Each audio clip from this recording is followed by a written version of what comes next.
नमस्कार दोस्तों, MS class में आप लोग का स्वागत होता है। दिल से स्वागत। आए होप कि आप लोग अच्छे होंगे, सही सलामत होंगे मेरे भाई। जैसा कि दोस्तों आज की वीडियो में बताने वाला हूँ, थोड़ा तबीयत नहीं सही है, थोड़ा आवाज़ में चेंजिंग लग रही होगी क्योंकि हिम्मत नहीं है, लेकिन फिर भी मैं आप लोग को बता रहा हूँ। कसम खाया हूँ, प्रॉमिस किया हूँ तो ज़रूर निभाऊंगा मेरे भाई। तो जैसा कि दोस्तों मैं आप लोग को पढ़ाने वाला हूँ, जैसे मैंने आप लोग को 4 टॉपिक के जो है वीडियो आप लोग के अपलोड हो चुके हैं, 4 सब्जेक्ट के। जो LLB सेकंड सेमेस्टर के स्टूडेंट है, चाहे लखनऊ यूनिवर्सिटी से हो, चाहे आप लोग एफिलिएटेड कॉलेज से हो, चाहे आप अदर यूनिवर्सिटी से हो, कोई नो डाउट नो प्रॉब्लम, आप लोग के सिलेबस इसी के अकॉर्डिंग ही रहते हैं। क्योंकि सिलेबस क्या होता है, मतलब एक आप लोग मतलब एक सेंट्रल यूनिवर्सिटी के थ्रू हैं तो सेम टू सेम सिलेबस वही रहता है। बस थोड़ा बहुत अगर बाय द वे चेंज भी हो जाए अपने अकॉर्डिंग, इधर से उधर हो जाते हैं लेसन्स बस। तो आप लोग लास्ट तक देखिएगा, बढ़िया से देखिएगा, अच्छे से देखिएगा, सही से देखिएगा, नोट डाउन जरूर करिएगा। एक लोग आप लोग जो है पेन कॉपी अपने पास रखिए, इसके बाद नोट करते जाइए जो इंपॉर्टेंट हेडिंग है। सब मत नोट करिएगा, अगर जो नहीं अच्छा लगेगा, सिर्फ इंपॉर्टेंट हेडिंग नोट करिएगा। इसके बाद एक बार वीडियो को अच्छे से सुन लेंगे। वास्तव में कह रहे हैं, मैं गारंटी के साथ कहता हूँ, आपको कभी नहीं भूलेगा फैमिली ला, कभी नहीं भूलेगा। तो मैराथन क्लासेस है, आप लोग को 5+ क्वेश्चन जो इंपॉर्टेंट बताऊँगा। ये मैंने खुद रात को जो है जा करके बहुत ज़्यादा मतलब तैयार किया हूँ क्योंकि दोस्तों पहले ही इसका जो है नहीं बनाया था नोट्स, क्योंकि ऑलरेडी पहले से वैसे याद थे हमें, तो इसलिए मैंने नोट्स नहीं बनाया। लेकिन मैंने आपको बताना था, आपके थ्रू जो है आपको पढ़ाना था, तो ज़रूरी बना, बहुत ही ज़रूरी हुआ। इसलिए मैंने जो है करीबन जल्द से जल्द बना लिया हूँ। तो लास्ट तक बने रहिएगा। चलिए देखिए मेरे भाई, अगर आप लोग नए होंगे चैनल को सब्सक्राइब करिएगा, बेल आइकन जरूर दबाइएगा। लखनऊ यूनिवर्सिटी से रिलेटेड कोई जानकारी, किसी उसके एफिलिएटेड कॉलेज से या DU से या BHU से, किसी भी यूनिवर्सिटी हो इंडिया का, कोई जानकारी सब टाइम टू टाइम अपडेट मिलते रहते हैं। बाकी एग्जाम से रिलेटेड, बाकी LLB वाले को तो मैं सेमेस्टर वाइज पढ़ा रहा हूँ, ऐसा कोई चैनल नहीं है, आप लोग जा करके देख लीजिए मेरे भाई। तो चलिए देखते हैं क्या है मुस्लिम लॉ का। पहले हम लोग पढ़ेंगे, देखो इसमें 2 पार्ट है, मुस्लिम लॉ एंड हिंदू लॉ। लेकिन हम लोग पहले मुस्लिम लॉ को पढ़ेंगे क्योंकि थोड़ा हार्ड है मुस्लिम लॉ। हिंदू लॉ भी हार्ड है मेरे भाई, ऐसे मत समझिएगा। मुझे तो हिंदू लॉ ही बेकार, मतलब बहुत वो लगता है, बहुत हार्ड लगता है। अब चलिए मुस्लिम लॉ देखिए, हिबा क्या होता है, गिफ्ट। अब हिबा का अर्थ, परिभाषा, आवश्यकता तो क्या है, इसके बारे में भी समझेंगे। देखिए 5+ इंपॉर्टेंट है, पहले मैं क्वेश्चन नहीं बताऊंगा, आप लोग लास्ट तक देखिए, आपको पता चलेगा। मुस्लिम लॉ क्या है। मुस्लिम लॉ में कोई भी मुस्लिम व्यक्ति अपनी संपत्ति का एक जो है तिहाई हिस्सा ही वो जो वसीयत कर सकता है। ऐसा हिस्सा वह किसी बाहरी व्यक्ति को जो है वसीयत कर सकता है। जो उत्तराधिकारी वसीयत द्वारा शरीयत द्वारा जो है तय किए गए हैं, उन्हें वसीयत अन्य उत्तराधिकारियों की सहमत द्वारा ही की जा सकती है। परंतु मुस्लिम लॉ में हिबा नाम की एक जो है व्यवस्था रखी गई है, जिसे दान या गिफ्ट कहा जाता है। मुस्लिम लॉ में संपत्ति का हिबा के माध्यम से दान किया जा सकता है।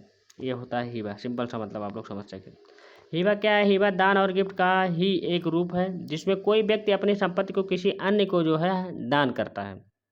कोई भी व्यक्ति अपने द्वारा जो है अर्जित की गई संपत्ति को किसी अन्य को भी जितनी चाहे उतनी जो है हिबा कर सकता है। एक मुसलमान जो है व्यक्ति जो है अपनी संपत्ति को जो है हिबा करने के अनिश्चित अधिकार दिए गए हैं। नंबर फर्स्ट, हिबा का शाब्दिक अर्थ है बिना किसी आर्थिक प्रतिफल के अन्य संपत्ति हर पर जो है हावी होना। जो व्यक्ति अंतरण करता है उसे वाहिब या दाता कहते हैं। नंबर थर्ड, आप अगला पॉइंट है, जिसे अंतरित की जाती है उसे मोहिबा लुआ दान ग्रहीता कहते हैं। हिबा की परिभाषा, हिदाया ने दिया आर्थिक प्रतिफल बिना किसी के आज्ञा से अन्य के संपत्ति पर हावी होना की परिभाषा में इसका अर्थ है कि व्यक्ति द्वारा दूसरे को बिना किसी विनियम तुरंत की गई संपत्ति का अंतरण, ये होता है आप लोग का। मुल्ला ने कहा है कि हिबा असल में संपत्ति का हस्तांतरण है। मुल्ला की परिभाषा से मालूम होता है कि वे केवल हिबा को एक संपत्ति का हस्तांतरण बता रहे हैं। हिबा में जो है किसी प्रकार का कोई प्रतिफल नहीं होता है, सिंपल सा मतलब। केस ला देखिए, BP कथे साहब उम्मा बनाम आप लोग का नारायण, देखिए नारायण नाथ जो है कुमार साहब के मामले में निर्णय में हुए माननीय न्यायाधीश ने दिया कि जस्टिस जो हिबाउतुल्लाह ने हिबा की जो परिभाषा करते हुए यह मत व्यक्त किया है कि हिबा किसी विशिष्ट वस्तु पर बिना एवज के अधिकार प्रदान करने को कहा जाता है। हिबा का शाब्दिक अर्थ होता है किसी वस्तु का दान जिससे दान ग्रहीता को लाभ हो। इस प्रकार अंतरण तुरंत एवं पूर्ण जो है तमलिक उल एन होता हो। अब हिबा का आवश्यक तत्व क्या, शर्तें क्या है, तो हिबा की आवश्यक शर्तें देखिए आप लोग का। हिबा का औपचारिक क्या है, मुस्लिम विध में हिबा अवधारणा में जो आवश्यक तत्व निम्न है या निकल कर सामने आते हैं बहुत से। 2 पक्षकार होने चाहिए। अब 2 पक्षकार, आप लोग 2 पक्षकार, एक जो है एक दूसरे को हिबा करता है और एक दूसरे जो है हिबा मतलब उसको एक्सेप्ट करता है, स्वीकार करता है, या दाता या जिसे हम लोग दाता या उपग्रहिता कहते हैं। तो देखिए दाता नंबर सेकंड, दाता और जो दान ग्रहता की सामर्थ्य कौन व्यक्ति है जो हिबा कर सकता है। तो आप लोग समझ सकते हैं हिबा करने वाले व्यक्तियों को दाता कहा जाता है तथा लेने वाले को दान ग्रहता है। दोनों को सामर्थ्य होना चाहिए और मुस्लिम बीज में दी गई जो भी निम्न है मतलब नियम है उसको फॉलो होना चाहिए। आवश्यकता क्या है, देखिए मुस्लिम बीज में जो 15 वर्ष को जो व्यवस्था माना गया है, परंतु जो भारतीय आवश्यकता में अधिनियम के कारण जो 18 वर्ष की जो आयु को आवश्यकता का प्रमाण माना गया है। कोई भी वह मुसलमान व्यक्ति जो 18 वर्ष की आयु पूरी कर चुका हो वह हिबा कर सकता है। सिंपल सा मतलब स्वस्थ चित्त, कोई भी स्वस्थ चित्त मुसलमान व्यक्ति हिबा कर सकता है। वह ऐसे समय हिबा कर सकता है जब वह स्वस्थचित्त का हो, मतलब पूरी तरह स्वस्थ हो, स्वतंत्र सहमत होना चाहिए पूरी तरह। उपहार और पटना के लिए दिया होना चाहिए। आप लोग पढ़ लीजिएगा। नंबर आप लोग का केस है महबूब खां वर्सेस अब्दुल रहीम आया 1964 के मामले में बात कही गई कि जो कोई भी हिबा पूर्ण रूप से स्वतंत्र होना चाहिए। अंतरण की जो है विषय वस्तु का स्वामित्व क्या होता है, कोई व्यक्ति केवल उसी संपत्ति को उपहार में दे सकता है जिसका वह स्वामी हो। ऐसे संपत्ति को जो है किसी दूसरे के स्वामित्व में है, उपहार की वस्तु नहीं बन सकती है। किसी मकान का किराएदार किराएदार उस मकान का दान नहीं कर सकता, ये समझ लीजिए।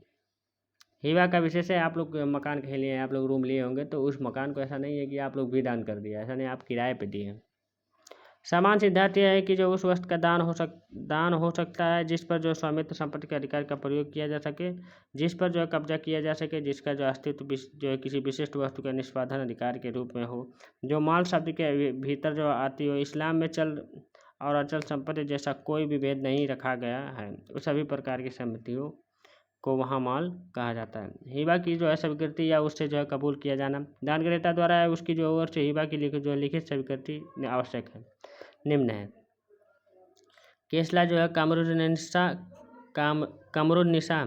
वर्षा आप लोग हुसैनी बीवी के बाद में जहाँ की जो है पिता या अन्य जो संरक्षक अपने पुत्र या किसी पितृपक्ष के जो है पक्ष दान किया हो वहाँ पर स्वीकृति आवश्यक नहीं है। यह बात जो है कही गई है मेरे भाई। यदि दान की घोषणा तथा स्वीकृति शब्दों में ना किए जाए परंतु पक्षकारों के आचरण से स्पष्ट हो तो भी यह बाकी मान्यता के लिए जो है पर्याप्त होता है। हिबा का जो है कबूल किया जाना जो है नितांत आवश्यक होता है। यदि हिबा कबूल नहीं किया जाता है तो वह शून्य हो जाता है। कब्जे का परिवहन, यह हिबा का महत्वपूर्ण पक्ष है जिसमें जो है हिबा की जाने वाली संपत्ति का प्रदान आवश्यक होता है। यह हिबा की मान्यता के लिए जो है यह आवश्यक तथ्य है।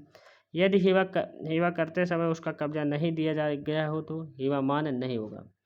देखिए हिबा संबंधी मुस्लिम विधि के जो अंतर्गत कब्जा शब्द का जो अर्थ केवल ऐसा कब्जा है जिससे कि जो विषय वस्तु की जो प्रकृति के अनुसार संभव हो। इस प्रकार कब्जे के प्रदान की वास्तविक परीक्षा यह देखने में है कि दाता या दान ग्रहता में से कौन दान है। संपत्ति का लाभ उठाना है, मतलब यह दाता लाभ उठाता है या कब्जे के अंतरण नहीं हुआ है, मतलब ये सब चीज़ें दिया गया है, इसको पढ़ लीजिएगा। अपवाद देखिए यहाँ पर एक अपवाद है और मुस्लिम विधि में जो है छूट दी गई है। जो है ये कि नज़दीकी नातेदारों में यदि कोई हिबा किया जाता है तो जो है संपत्ति का परिचालक आवश्यक नहीं है। जैसे कोई भी माँ अपने पुत्र को हिबा करती है और माँ वह हिबा करने वाली वस्तु का पूरी तरह उपयोग कर रही है तो ऐसी परिस्थिति में हिबा का पूर्ण माना जाएगा क्योंकि दोनों साथ ही रहते हैं। सिंपल। बिल देखिए, अब हम लोग देखें हिबा खत्म, अब भी हम लोग बिल देखते हैं, वसीयत देखते हैं, दूसरा चैप्टर है, बहुत इंपॉर्टेंट है ये, बहुत इंपॉर्टेंट। इसे क्वेश्चन 100% पूछेंगे। फतवा वो भी हो, हिबा भी और बिल भी। फतवा या आलमगीरी जो है के अनुसार जो वसीयत करता है कि मृत्यु के बाद जो है प्रभाव में आने वाले जो किसी संपत्ति के स्वामित्व का दान वसीयत कहलाता है। इस प्रकार से वसीयत किसी व्यक्ति द्वारा अपनी संपत्ति के संबंध में प्रबंध की कानूनी घोषणा होती है जिसे वह अपने मर जाने के बाद लागू करवाना चाहता हो। वसीयत का जो है दस्तावेज वसीयतनामा टेस्टेशन कहलाता है। एक मुस्लिम व्यक्ति जहाँ अपने जीवन काल में अपनी समाप्त संपत्ति का जो है दान कर सकता है वही अपने संपत्ति में 1/3 भाग से अधिक की वसीयत नहीं कर सकता। वसीयत लिखित या मौखिक भी हो सकता है। मौखिक और वसीयत में किसी प्रकार के निर्धारित शब्दों का प्रयोग आवश्यक होता है, लेकिन इसे सिद्ध करने की बहुत जो है कठिन होता है मेरे भाई। वह व्यक्ति जो कि जो है मृतक के मौखिक शब्दों के अनुसार पर जो है उसकी जो है संपत्ति के अधिकार का दावा करता है, उसके लिए जो है आवश्यक होता है कि जो है वह यह सिद्ध कर कि जो है मृतक द्वारा कहे गए जो है किस समय और किन परिस्थितियों में कहे गए थे। मुस्लिम विधि में जो संकेत द्वारा जो किया गया वसीयत भी मान होता है। फतवा या आलमगीर के अनुसार जो बोलने वाले असमर्थ बीमार व्यक्ति जो है संकेतों द्वारा या फिर जो है कुछ हैंड वैंड हिला करके भी वसीयत कर सकते हैं या मुंह हिला करके वसीयत कर सकते हैं। और यदि जो है पूरी तरह उसकी जो मृत्यु जो है बोलने या सामर्थ्य पाने से पहले हो जाती है, उसके द्वारा ही वसीयत ग्रहीता मान्य होगी मेरे भाई। अब वसीयत की आवश्यकता देखिए, वसीयतकर्ता नंबर 1 फर्स्ट वसीयतकर्ता लिखित अब वसीयत करने के सक्षम होना चाहिए, आवश्यक है। वसीयत ग्रहीता को वसीयत स्वीकार करने के लिए सक्षम होना चाहिए। वसीयत की विषय वस्तु का मान जो वैलिड होना आवश्यक है। नंबर 4 है वसीयतकर्ता लिखित जो है द्वारा जो है दान ग्रहीता दान वसीयत की जो है सीमाओं के भीतर जो होना आवश्यक है। वसीयतकर्ता की सक्षमता वो एक स्वस्थ चित्त जो है वयस्क या देखिए साउंडेड माइंड देखिए sound mind and major mind मुस्लिम व्यक्ति की वसीयत कर सकता है। इस प्रकार कोई भी जो अवयस्क माइनर व अस्वस्थ व्यक्ति जो वसीयत के लिए जो है असक्षम है, इनकम्प्लीट है। यह वसीयत करता जो लिक्विडेटर वसीयत करने के जो है मुस्लिम है तो परंतु जो है वसीयत करने के बाद वह इस्लाम धर्म को जो है त्याग कर धर्म परिवर्तन कर लेता है तो उसकी जो है मृत्यु जो है गैर मुस्लिम जो है के रूप में हो जाती है। तो ऐसी दशा में जो है हनफी विधि में वसीयत मान वैलिड या मालिकी विधि में जो अमान इनवैलिड होगा। वसीयत जो है ग्रहीता में सक्षमता कॉम्पिटेंट एप्लीकेटर वसीयत के द्वारा संपत्ति धारण करने के लिए जो कोई भी व्यक्ति जो वसीयत महिला वसीयत ग्रहीता हो सकता है। इससे क्या होता है, इसमें लिंग या धर्म का कोई भी प्रबंधन नहीं होता है। यह एक जो है सुन्नी वीर के जो है उज्जैन देखिए उज्जैन बच्चे के लिए जो है 31 जन में बच्चे के लिए जो की गई थी वसीयत मानोगी। जैसे बशर्ते जो है वसीयत की जाने की तिथि जो है 6 महीने के अंदर जो है उस बच्चे का जन्म हो जाना चाहिए। लेकिन शिक्षा विधि में जो वसीयत ग्रहीता जो है कर्ता की जो है मृत्यु के समय होना चाहिए। वसीयत की जो है विषय वस्तु क्या subject of the nature of bill कोई भी जल जो है या अचल जो है कोई भी चल या अचल जो है संपत्ति जिसका अंतरण किया जा सकता है और जो वसीयत करता है लिक्विडेटर की मृत्यु जो है के समय अस्तित्व में हो वह संपत्ति वसीयत की जो है विषय वस्तु हो सकती है। वसीयत की विषय वस्तु के लिए जो आवश्यक है कि सजा जो है संपत्ति की जो वसीयत की गई है वह संपत्ति की वसीयत करता लिक्विडेटर की होना भी जो है पूरी तरह आवश्यक है। और भी कोई भी मुस्लिम अपनी जो है संपत्ति के लिए 1/3 भाग जो है 1/3 से अधिक भाग का वसीयत नहीं कर सकते। ये सब चीज़ें जो है रिस्ट्रिक्शन दी गई है। इसको पढ़ लिया जब एक मुस्लिम जो व्यक्ति मृत्यु हो जाती है तब इसके बारे में जो तो जा करके जो है ऋण देता है और सब चीज़ें करता है, खर्च करता है, सब चीज़ें जो भी करता है को काटने के बाद भी जो है संपत्ति का 1/3 देता है। वसीयत करता की सीमाएं क्या होती है। एक मुस्लिम व्यक्ति की वसीयत करने की सख्त 2 प्रकार की सीमित होती है। नंबर 5 वसीयत ग्रहीता जो है व्यक्तियों से संबंधित सीमाएं। नंबर 2 आप लोग का है संपत्ति से संबंधित सीमाएं होती है। वसीयत ग्रहीता व्यक्तियों से संबंधित सीमा limits of letter of liquidator pressure सुन्नी विधि के अनुसार जो है जब तक जो है अन्य उत्तराधिकारी जो है की संपत्ति ना हो तब तक जो है किसी भी जो है उत्तराधिकारी जो है सक्सेशन के लिए जो वसीयत नहीं की जा सकती है।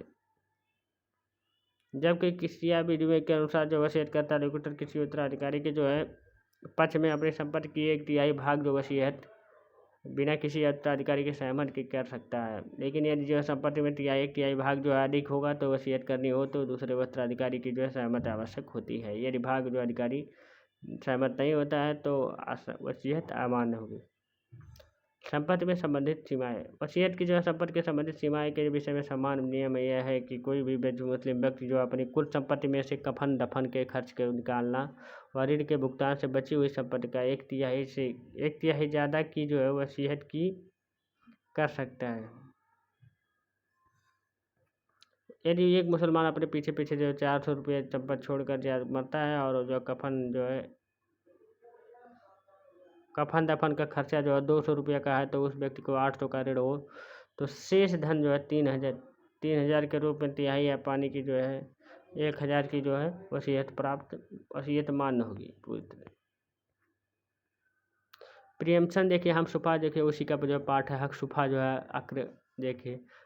अग्र क्रयधिकारी ये पूरा नहीं हो पाया है थोड़ा सा छोटा है थोड़ा। हम लोग जो है एक समाज के जो गली कस्बे मोहल्ले जो है कॉलोनी एरिया में रहते हैं और जो हमारे आसपास रहते हैं जितने भी लोग जो है तो उन सभी लोगों को जो है हम जो है लोग जानते हैं, चाहे अपने जो है चाहे आपके चाचा जो है आप लोग के पड़ोसी सहयोगी हो, चाहे जो हो मतलब पार्टनर हो या कुछ भी हो, तो सबको जानते हैं। देखिए तब हम लोग जो है सोचते हैं कि हमारा जो है समाज जो है कम्युनिकेशन जो है हम लोग जो है रिश्तेदारी या जानने वाले हैं हमारे पड़ोस में हैं, ये हम लोग जो है चाहते हैं। और तो प्रियम्सन यही कहता है कि जो है आप जो हैं स्ट्रेंजर को कोई भी जो प्रॉपर्टी देने से जो है आप जो है अपने किसी सहयोगी या प्रॉपर जो है पार्टनर या दोस्त या प्रॉपर्टी दे सकते हैं, प्रियम्सन कहता है। प्रियम्सन का अर्थ होता है जोड़ना, किसी को जोड़ेगा। मोहम्मद साहब के केस में कहा है, इन्हें कहा है प्रॉपर्टी किसी भी रिश्तेदार सहयोगी दोस्त को देकर जो है डिस्ट्रिक्ट स्ट्रेंजर को जो है दे सकते हैं, गलत नहीं है। लेकिन जो नैतिकता के विरुद्धजनक से देखा जाए तो ये एक आपत्तिजनक है। ओरिजिन ऑफ द प्रियम्सन देखिए मुगल शासक आए तो इसके बारे में जो है कोई नहीं जानता था जो है प्रियम्सन क्या होता है क्या नहीं होता। जब मुगल शासक लोग आए तो प्रियम्सन जो है हक सुखा जो है स्टार्ट हो गए। ये जो हर रिलीजन के जो है द्वारा जो है पसंद किया गया। फिर क्योंकि ये आपके जो अलग अलग के जो है प्रॉपर्टी के जो है स्ट्रेंजर को जो है ना दे करके जो है अपने आस पास के पड़ोसी को देता है। बेसिकली ये मुस्लिमों की नहीं है, बल्कि जो है ये हर धर्म के लोग मानते हैं और पसंद भी करते हैं। प्रियम्सन जो है आप राइट कब होती है, जो प्रियम्सन आपका राइट जो आप जब देखिए एक्सचेंज एंड सेल किसी भी प्रॉपर्टी का हो तो उसी प्रकार जो प्रियम्सन का दावा कर सकते हैं। अगर कहा जाए तो जो दान हो गया है या सदक उत्तराधिकारी वसीयत पट्टा सेल ये सब चीज़ें हो गई, उसमें जो है आपने कहा राइट नहीं होगी, प्रियम्सन नहीं होगी। सेलर जो है मेरे बगल में कोई भी व्यक्ति जो है अपनी प्रॉपर्टी सेल कर रहा है तो वह अपने प्रॉपर्टी को जो है बेच रहा है पूरी तरह।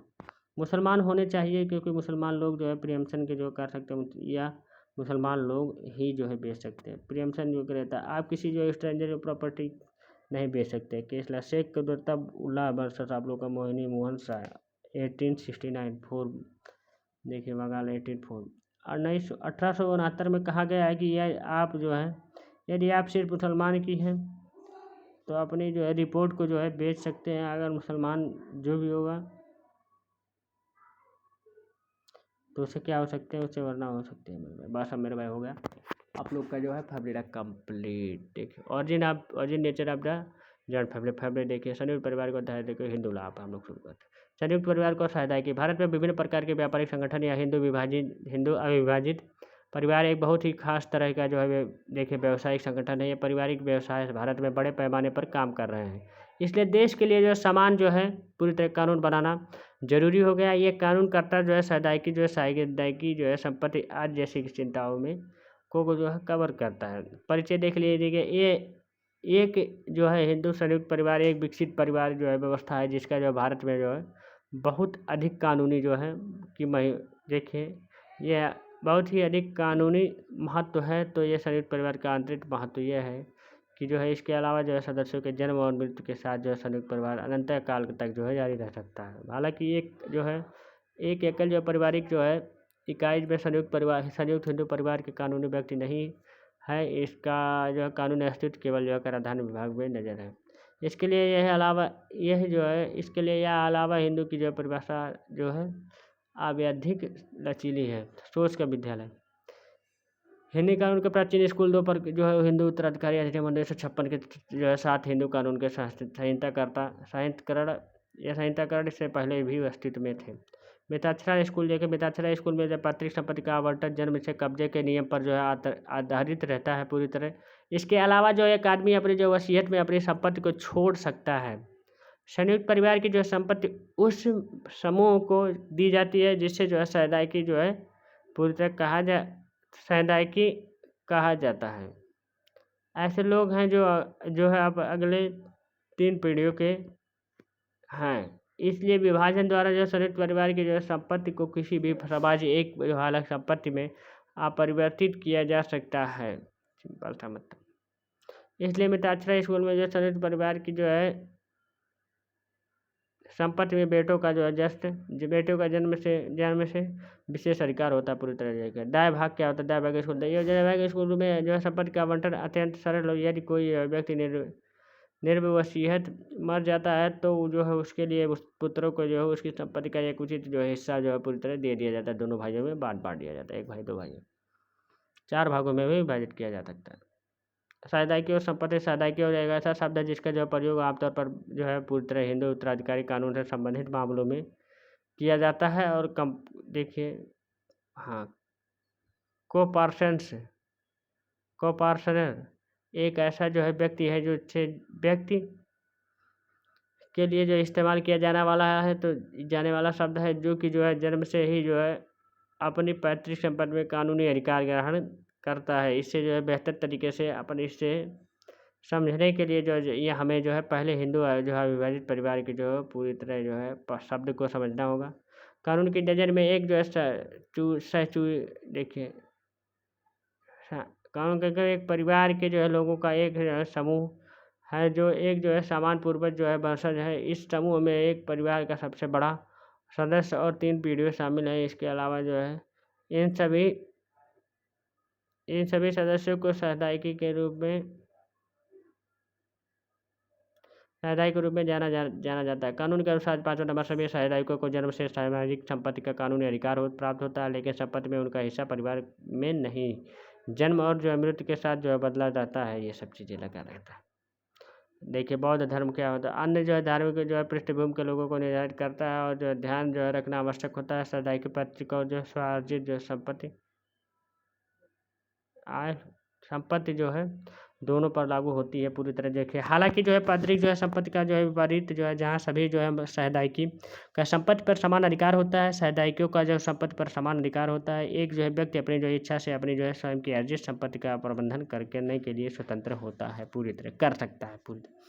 तो आई होप कि अच्छा लगा होगा, सही से आप लोग को समझ में आ रहा होगा मेरे भाई। देखिए मेरे भाई, कुछ समझाना इसमें मैं इतना अच्छा लिख ही दिया हूँ यार, इतना अच्छा ड्राइव लिख दिया हूँ यार, इतना फुल डिटेल्स में, तो आप लोग को समझाने की क्या बात है यार। समझाया ऑलरेडी, वीडियो पड़ा हुआ, जा करके वो वीडियो देखिएगा। मैं इंपॉर्टेंट चीज़ें हम बता ही देता हूँ। थोड़ा बहुत तेज़ में रहूँगा क्योंकि वीडियो काफ़ी बड़ा हो जाता है। हिंदी परिवार में संपत्ति का क्या होता है, वर्गीकरण देखिए 2 पार्ट में होते हैं, जो ज्वाइंट हिंदू प्रॉपर्टी देखिए सब चीज़ें। इसके बाद आप लोग कॉपार्सली जिसे हम लोग कहते हैं सेपरेट एंड सेल्फ एक्यूरेट जो प्रॉपर्टी जाती, स्ववर्जित पृथक संपत्ति होती है, ज्वाइंट काइंड ऑफ प्रॉपर्टी, आपका पार्सली ऑफ प्रॉपर्टी। ये 4 भाग पार्ट में बांटा गया है।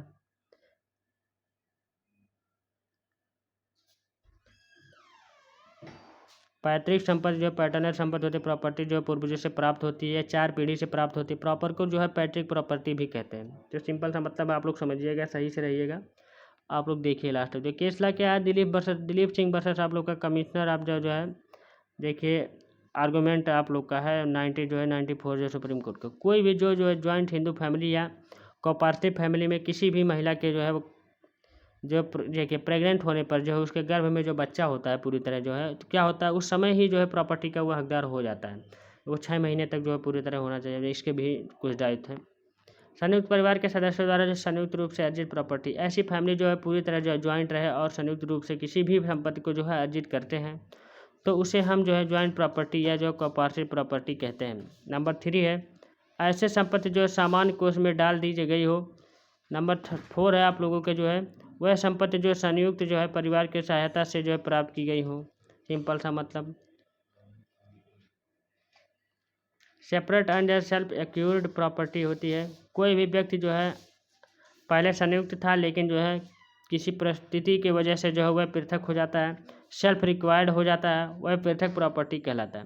केस ला इसमें केस आप जो है शुभू देखिए पिल्ले वर्सेस आप लोग का जो है इनकम टैक्स लिखा है, सर इनकम टैक्स होता है, सॉरी दोस्तों, इनकम टैक्स ऑफिसर आप लोग कमीशन है, ये आया 1973 में सुप्रीम कोर्ट है। यह मिस्टेक हो गया है तो कोई दिक्कत नहीं, आप लोग इनकम टैक्स लिखिए। रात में बनाया मेरे भाई 2 बजे तक 3 बजे जाग करके, तो बहुत दिक्कत हुई है। इस केस में जो करता होता है अपनी योग्यता जो है व्यक्ति अपनी क्षमता जो है एबिलिटी के नॉलेज और अपनी संपत्ति को जो अर्जित करता है वह जो है हम जो है तो हम उसे जो है सेपरेट प्रॉपर्टी कहते हैं, जो अपने आप को कमाया जाता है, अपने अंदर से जो है नॉलेज गेन करता है। प्रॉपर्टी है एक परिवार है, परिवार में जैसे आपके पास ज़्यादा नॉलेज है तो आप अपने हिसाब से कमा रहे हैं, तो ये सब है। जैसे कि जो है बहुत सारी जो है फैमिली में होता है कि जो है लाख एक जो है संयुक्त रूप से जो है काम करता है, कंपनी जो है फील्ड ETC जमीन ETC फर्म ये सब चीज़ों में। दाचरा विधि के अंतर्गत संपत्ति का वर्गीकरण क्या होता है, देखिए मेरे भाई, तो अप्रतिबंध होता है दाय होता है जो या सप्रतिबंध है। तो अप्रतिबंध दाय मतलब समझ सकते हैं जो कोई व्यक्ति जो है पौत्र पौत्र पुत्र जो है होता है जन्म से प्राप्त होता है उसे जो है अप्रतिबंध कहलाता है, अप्रतिबंध दाय कहते हैं। कोई प्रॉपर्टी जिस पर जो है उस व्यक्ति का जन्म से हक प्राप्त नहीं उसे अप्रतिबंध है, यही से प्रतिबंध दाय कहते हैं। ये आ कहाँ से आ गया, नहीं हाँ अप्रतिबंध है और सप्रतिबंध है, सॉरी। तो इसमें हम जो है ओनर की जो मृत्यु हो जाती है तब हम ये सब करते हैं, ऐसा होता है। तो मेरे भाई ये वीडियो आप लोग के लिए बस एक क्वेश्चन और है इंपॉर्टेंट है। देखिए संपत्ति के जो है विभाजन क्या होता है। देखिए विभाजन का अर्थ होता है, देखिए सह मालिकों का एक इसका नोट्स नहीं बन पाया था तो मैंने सोचा आप लोग को जो है सही से बता ही दूँ थोड़ा बहुत।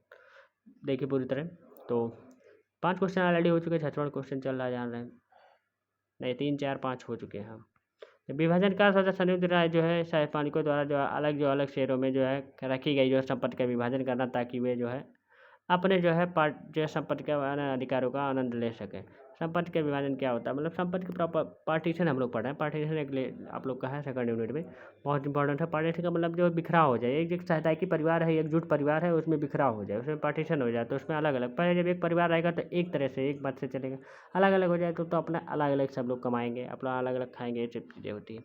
वह संपत्ति जिन्हें विभाजित किया जा सकता है। भारत में संपत्ति विभाजन कानून के अनुसार 2 प्रकार की संपत्ति है जिनका विभाजन किया जाता है। संयुक्त परिवार की संपत्ति है, स्वआर्जित परिवार।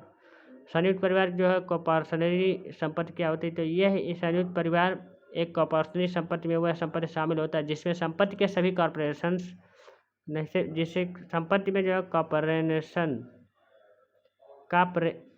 कॉर्पोरेशनर्स द्वारा जो है संपत्ति के ब्याज और कब्जे का जो है साझा किया जाता है। ऐसी कोई भी संपत्ति जो है विभिन्न प्रकार की हो सकती है, कोई भी संपत्ति हो सकती है, ऐसा नो डाउट। और इसमें जो है निम्न जो है संपत्तियां जो है शामिल भी हो सकती है। पैतृक संपत्ति जैसे होती है, कोई भी संपत्ति जो एक जो है हिंदू द्वारा अपने पिता जो है दादाजी व पिता के जो है दादाजी के पिताजी से उत्तराधिकारी में प्राप्त की जाती है, एक पैतृक संपत्ति कहलाती है। संपत्ति जो हिंदू परदादा और अधिग्राह्यता के जो है से की गई हो और परिवार को जो है पोते 3 पीढ़ियों के लिए जो आप विभाजित की विरासत में मिली थी, ये सब चीज़ें होती। कानून के नज़र में कोई भी संपत्ति पैतृक संपत्ति श्रेणी में आने वाले के लिए जो 4 पीढ़ियों तक जो है पुरानी होनी चाहिए। किसी भी संपत्ति को संयुक्त परिवार के जो है सदस्यों द्वारा परिवार के सदस्यों के बीच जो है उस व्यक्ति के जीवन काल के दौरान ही विभाजन नहीं किया जा सकना चाहिए, इसे जो है हासिल किया जाना चाहिए। सिंपल सा मतलब वही सब मिल करके आ रहा है क्वेश्चन, क्योंकि मतलब वही घुमा करके सबको आपको आ रहा है। आप लोग सोच रहे होंगे वही हम पढ़ रहे हैं, नहीं, लेकिन वो नहीं है, वो दूसरा टॉपिक है। माता दादी जो है दादाजी विरासत में संपत्ति में पैतृक संपत्ति में नहीं होती, संपत्ति उपहार के लिए मिलकर जो है तरीके जो है विरासत में मिली हुई है पैतृक संपत्ति के अकॉर्डिंग होता है।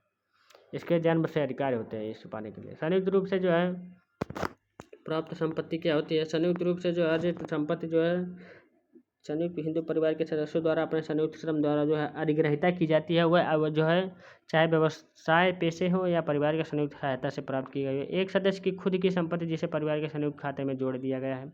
ये देखिए, यदि कोई जो है देखिए हम वारिस जो है स्वेच्छा से अपनी जो है व्यक्तिगत संपत्ति को अपने व्यक्तिगत दावे को छोड़ने के इरादे से परिवार की संयुक्त निधि में देता है तो ये संयुक्त परिवार जो है की संपत्ति बन जाती है। वह संयुक्त परिवार के सदस्यों के बीच विभाजन जो है हो जाएगी जिस जो है समय जो है क्या थे संपत्ति का मालिक और जानबूझकर संपत्ति पर जो उसके अलग अलग जो उत्तराधिकारों का माफ़ करना, ये सब चीज़ें होती है। संयुक्त परिवार के निधियों की सहायता से संपत्ति कार्य कराना, इसमें आप लोग लिख लीजिए 2-4 पॉइंट देखिए, स्क्रीनशॉट ले लीजिए, इसमें बताने वाला नहीं हो। स्वआर्जित परिवार देखिए क्या है, एक संपत्ति के जो है तब तक जो है स्वआर्जित संपत्ति होती है जब तक इसे जो है व्यक्तिगत प्रयास द्वारा अर्जित या अधिग्रहिता किया जाता है। तो स्वआर्जित संपत्ति के जो है मामले में वह व्यक्ति जो है संपत्ति अर्जित करता है या प्राप्त करता है तो ये सब चीज़ें होती है। इसमें दौरान उसी संपत्ति के जो है दौरान किसी भी अधिकार का प्रयोग कर सकता है। देखिए एक हिंदू व्यक्ति द्वारा जो है क्या होता है अपने स्वयं के प्रयासों को अर्जित की गई संपत्ति उसकी जो है स्वयं अर्जित संपत्ति होती है, क्योंकि यह जो है संयुक्त हिंदू परिवार के अन्य सदस्यों के किसी भी संयुक्त जो है श्रम का परिणाम नहीं है।